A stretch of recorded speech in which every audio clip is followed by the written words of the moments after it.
Welcome to the 10th episode of A Visual Approach to Optics, A Guide for Clinicians, narrated by Dr. John Gorfinkel. In the last episode, we completed 223 out of 278 slides. We finished with this slide on diffraction and light interference. Here we show graphically how waves can interfere constructively or destructively.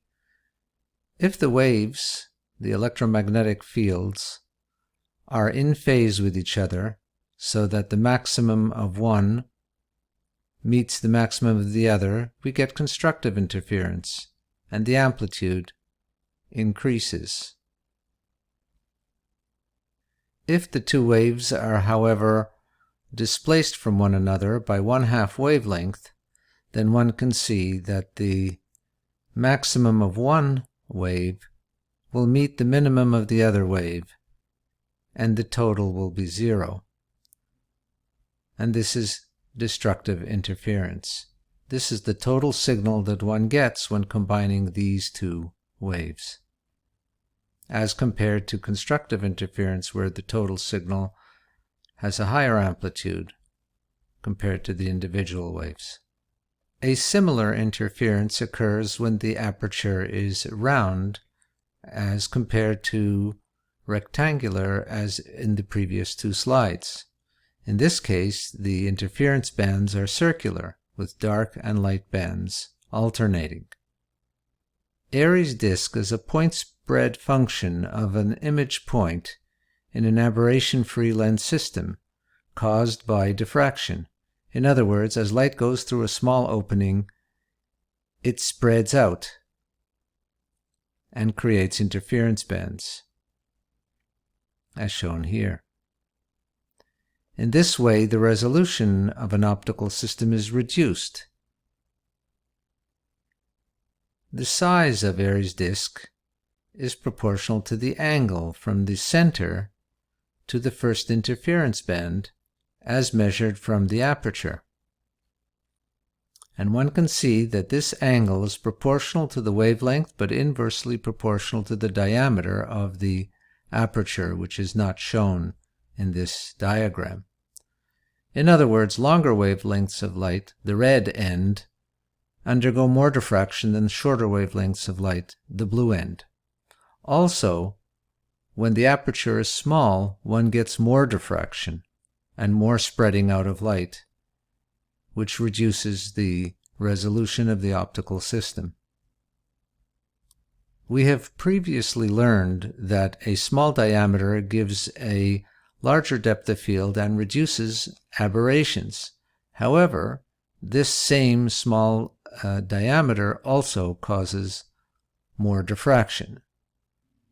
When 2 points of light in an object go through an optical system with an aperture, the light from each of those points is spread out. If these points are close enough, then the spreading out of the light will end up in constructive interference, which basically hides the origin of the light as coming from 2 different points. Instead, in the image, it looks like one larger, less defined point. This is a demonstration of how resolution of an optical system is reduced by diffraction. If the 2 points are far enough away from each other, then when the 2 spread out blobs of light overlap, there is enough of a depression between the 2 peaks that the 2 points may still be resolvable in the image of the optical system. We use the principle of destructive interference of light to remove glare from the surface of optical lenses. So here we show a lens material with one index of refraction and a coating with a different index of refraction. When light crosses a boundary, some of it is reflected and some of it is refracted. When it reaches the second boundary, some of it is refracted through, which is not shown here, and some is reflected, and then refracted out again. The light comes in, it is refracted, It is then reflected, and then it is refracted again.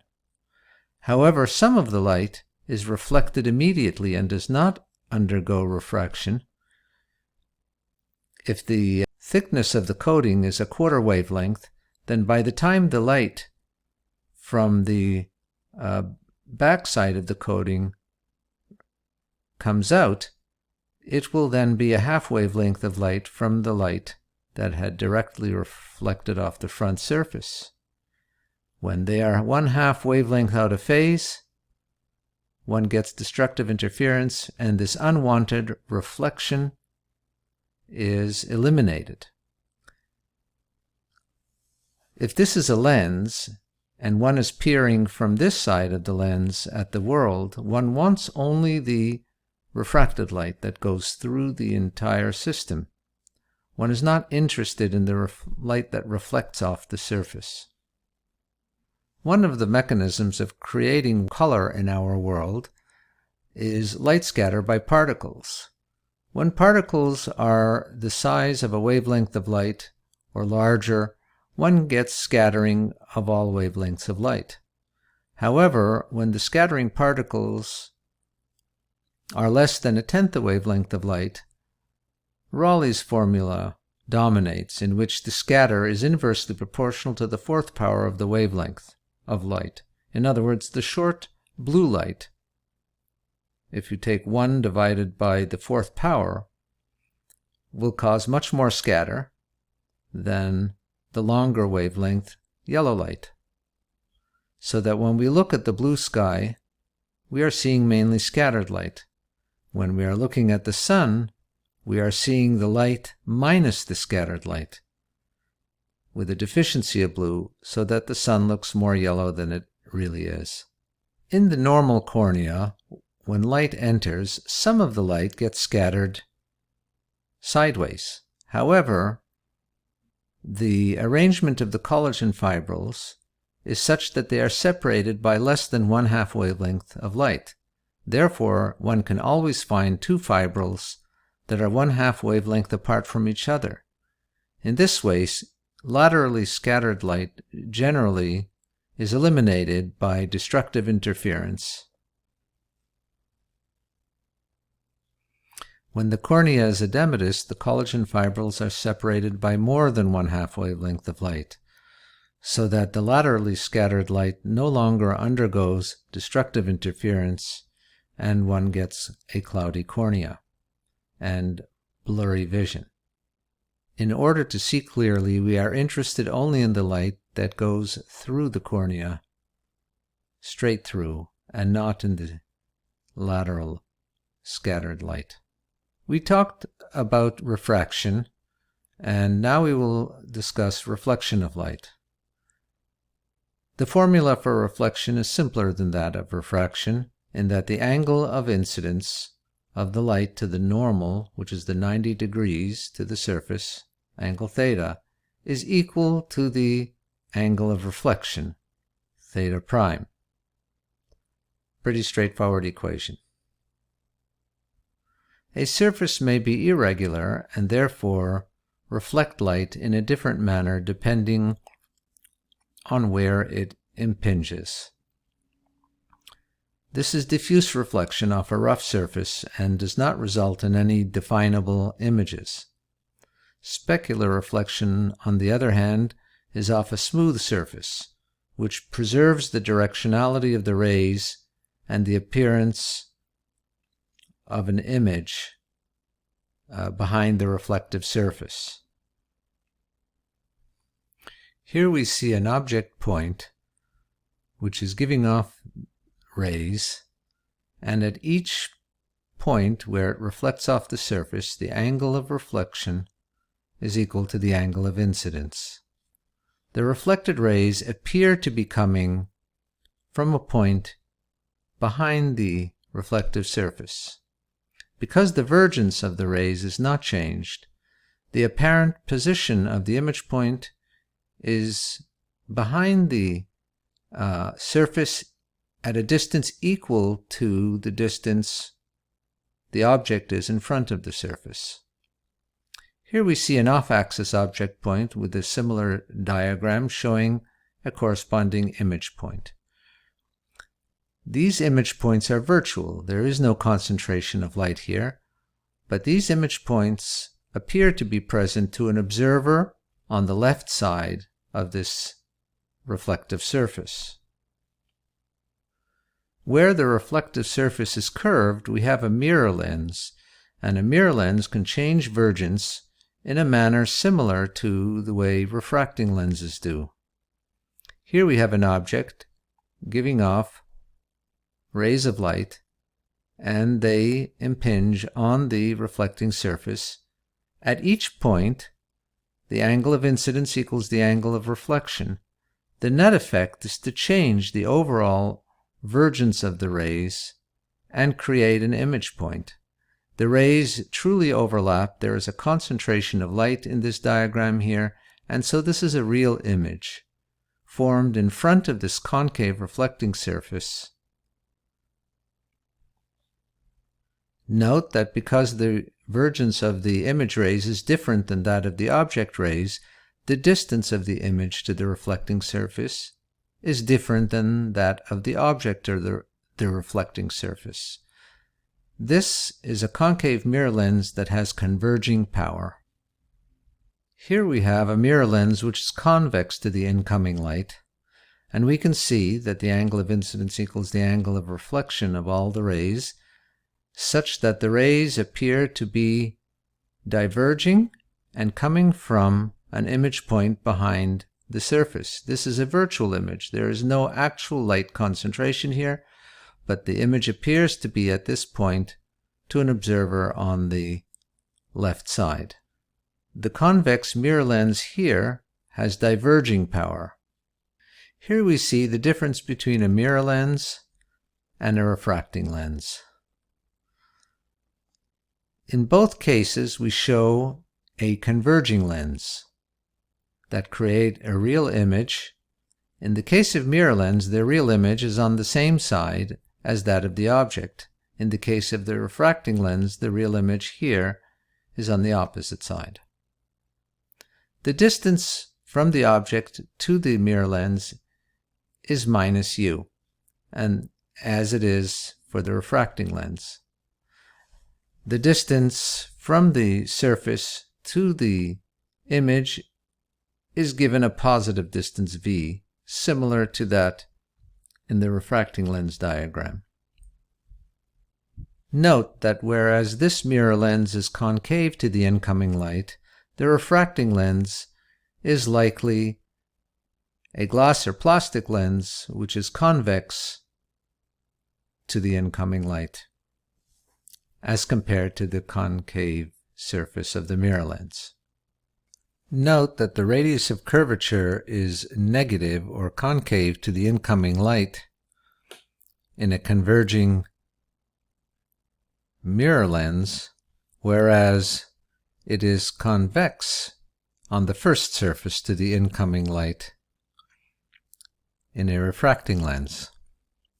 It is concave on the second surface of the refracting lens, but it still has converging power because the index of refraction is going from higher to lower when crossing this boundary, as opposed to going from lower to higher when crossing the first boundary. In the case of mirror lenses, we are not concerned with index of refraction. It is not part of the formula. Only reflection occurs. Here we show the effect of different media on image distance. If the object is 1/3 of a meter to the left of the lens, and the lens has a power of 7, we get an image 1/4 of a meter to the right. The reason? U plus P equal V. Large U is equal to 1 over small u, and large vergence V is equal to 1 over distance small v. We take the numbers, plug them in, and we get 1/4 of a meter. What happens if the medium between the lens and the image is water as compared to air between the object and the lens? We still have a distance of 1/3 of a meter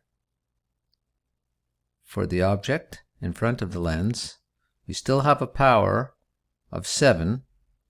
We are given that it is a power of 7. We'll design the lens such that it is. And we will find that the image is now 0.33 meter to the right. Why is that? U plus P equal V, but in this case, we are going to use the index of refraction in the numerator and not 1 divided by the distance U plus P equals index of refraction of the water medium divided by distance V. In the case of air, the index of refraction is anyways, it's 1, so it's the same as it was up here. But in the case of the image, the index of refraction in the intervening medium is now 1.33, so that the divergence V was 1 over V up here, but it's 1.33 over V here, so that the resultant V is now 0.33 meter further back. Some of you may wonder if the water boundary would change the overall power on the surface because the gradient is now from glass to water as opposed to glass to air. And it would, but it is implied that if the power is still to be 7, the surface on the back side here is a little bit more curved in order to be able to get a power of 7 as we did up here. Here we see the effect of different media on the refractive power of a lens. In the upper diagram, there is air on both sides of the lens. In the lower diagram, there is water on the right side. The gradient on the first surface goes from index of refraction 1 to 1.5, whereas when going through the back surface, the index of refraction now changes from 1.5 to 1.33 when it is water, but from 1.5 to 1 when it is air. So let's look at the formulas. The power of the second surface of the lens, in the case of air here, is equal to N3 over here minus N2 of the lens divided by R2, which is the radius of curvature of the second surface, equals 1 minus 1.5 divided by R2. 1 because the index of air, and 1.5 because the index of refraction of the lens. In the case of water, a similar analysis on the back side of the lens will show that P2 equals 1.33 minus 1.5 over R2. Note that the first term here is 1.33 when there's water on the side of the lens, whereas it is 1 when there is air on the side of the lens. If we now take a ratio of the power of the second surface in water divided by that in air, we take this term and divide by this term, we get this, so that the power of the second surface next to water divided by that next to air is equal to minus 0.17, this term, divided by minus 0.5 from this term. The R2's cancel out, and we get 1/3. In other words, the power of the second surface is 1/3 what it is when it is exposed to air. The power of the second surface next to air equals 4, and therefore the power of the second surface next to water is 1/3 of that, which is 1.33. Because power is proportional to the gradient of index of refractions, if we reduce the gradient, we reduce the power.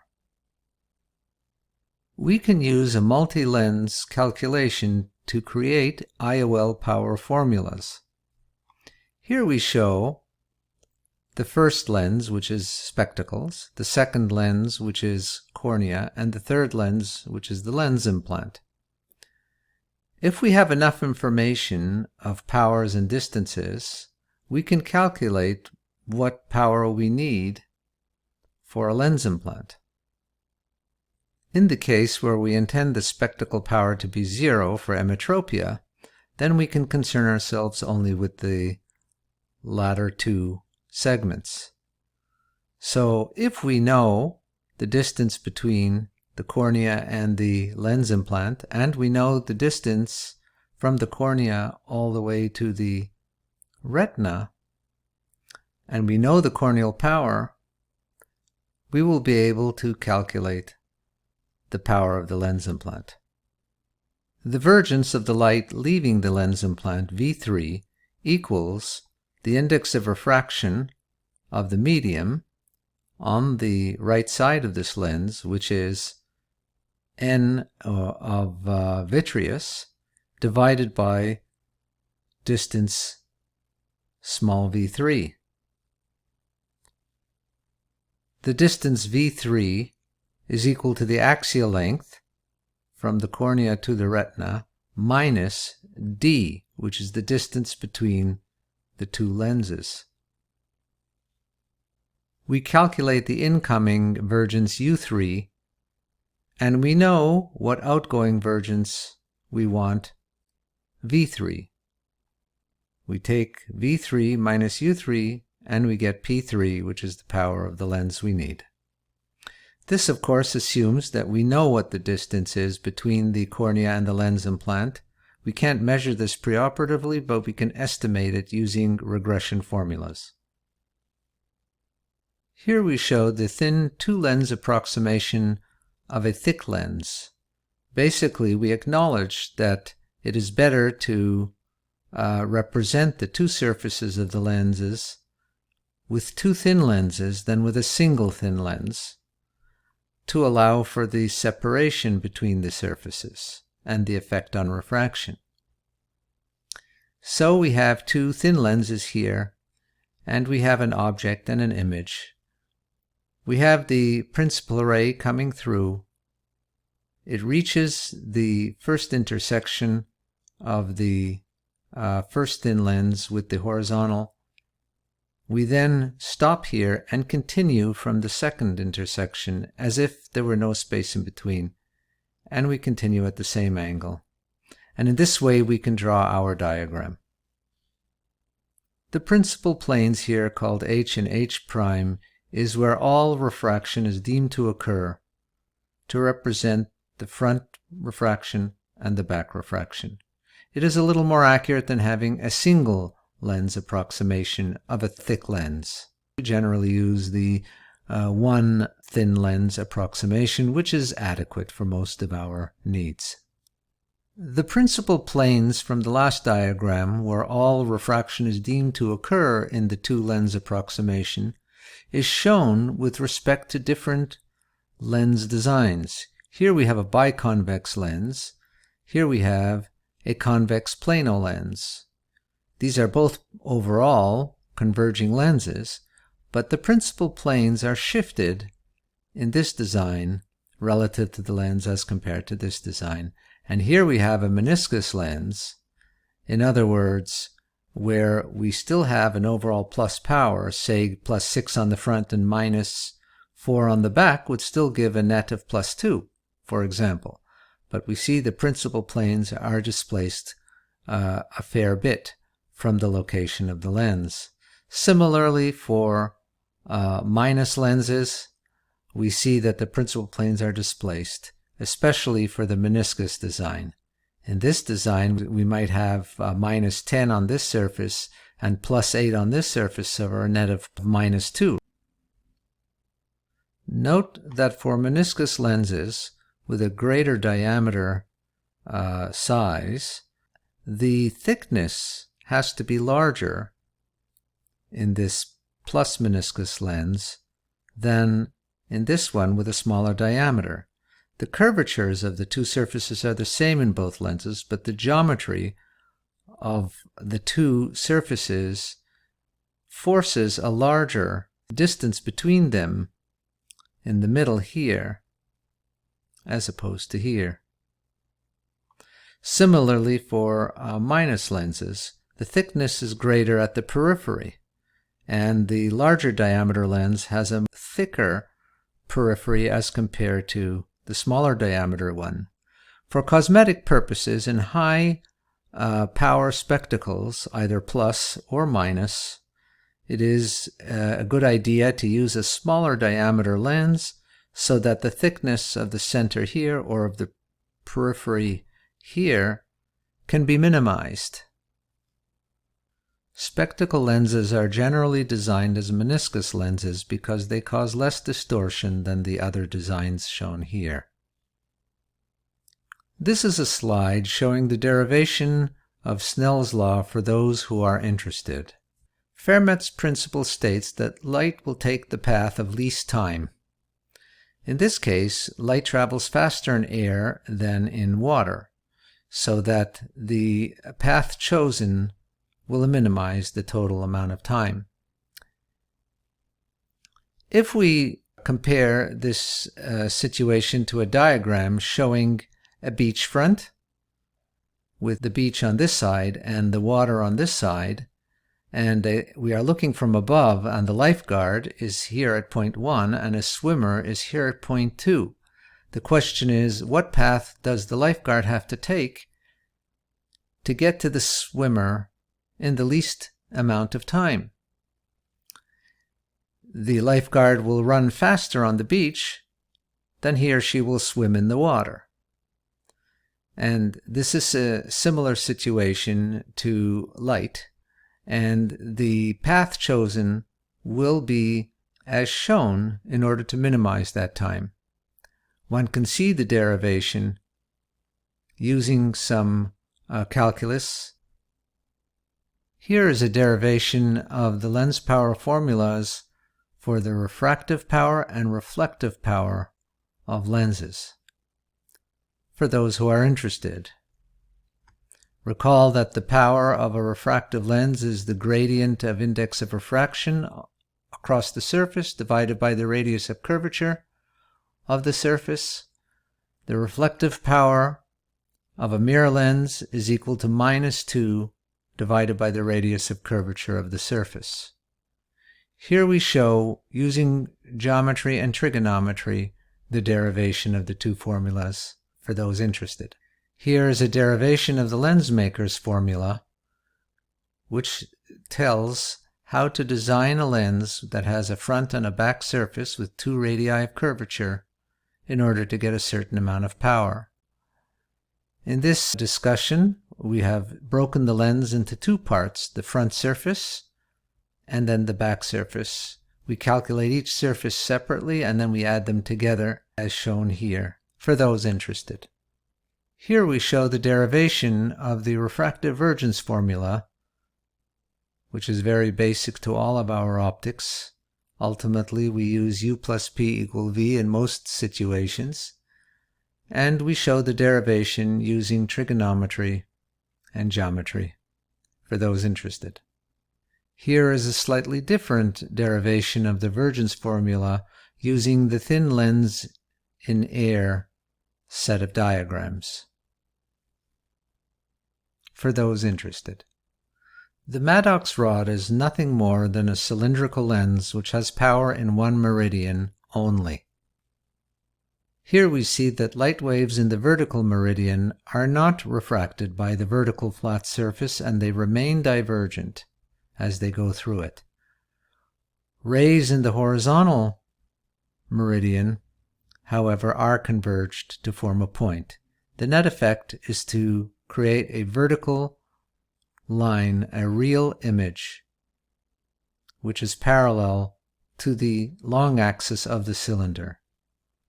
But in so doing, it has also created a virtual horizontal line